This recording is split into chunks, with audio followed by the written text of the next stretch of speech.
Psalm 121, which says, "For me to live is Christ, and to die is gain." Iba't iba po ang pagkatawag ng Lord sa atin. Iniisip ko, Lord, hindi mo ako tinawag maging millionaire. Hindi mo ako tinawag maging famous. Hindi mo ako tinawag na maging politician.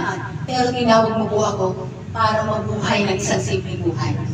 Kaya po nung una, nararamdaman ko, dapat ba akong mainggit doon sa mga kapatid ko na mas mataas ang narating kaysa sa akin? Ngunit ang sinasabi sa akin ng Lord, iba't iba ang pagbuhay natin. Ang mahalaga, number one, to live for me, to live is Christ.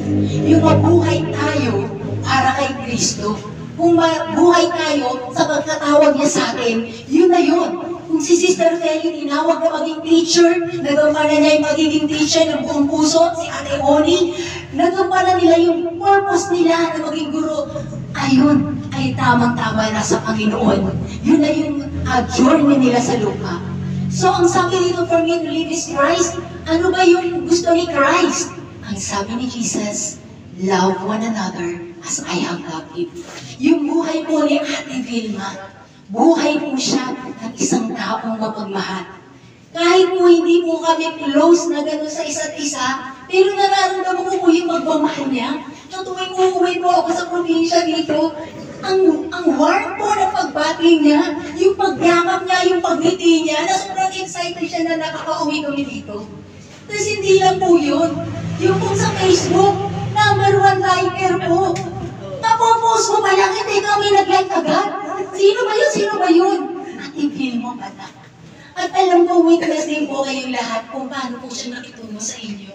Lalo na po sa mga anak niya na nandito, alam ko po na hindi madali sa inyo na magpanaw ni Ate Vilma dahil mamimiss niyo po yung kanya pong pagyakap. Mamimiss niyo po yung boses niya. Mamimiss niyo po yung mga magagandang salita niya, yung pakikipagbiruan niya. Pero ang mahalaga po doon, nabuhay niya ang purpose ng pagkatawag sa kanya, ang purpose na to live for Christ. Dahil po nabuhay siya ng isang buhay na may pagmamahal. Pagmamahal sa kanyang kapwa, sa kanyang mga kapatid, sa kanyang mga pinsan, sa kanyang pamilya, at sa kanyang mga anak, at sa lahat ng nakadaupang palad niya. So, ang second verse po, for me to live is Christ and to die is gain. Bakit po sasabihin, makinabang kung namatay ka na, makinabang pa? Number one, to die is gain because it ends all your suffering. Nung pag namatay na po isang tao, wala na siyang paghihirap pa. Si Ate Vilma, kahit magkalindol-lindol, hindi na yan matatakot. Dahil tapos na buhay niya, hindi na mararanasan ng paghihirap. Wala na siyang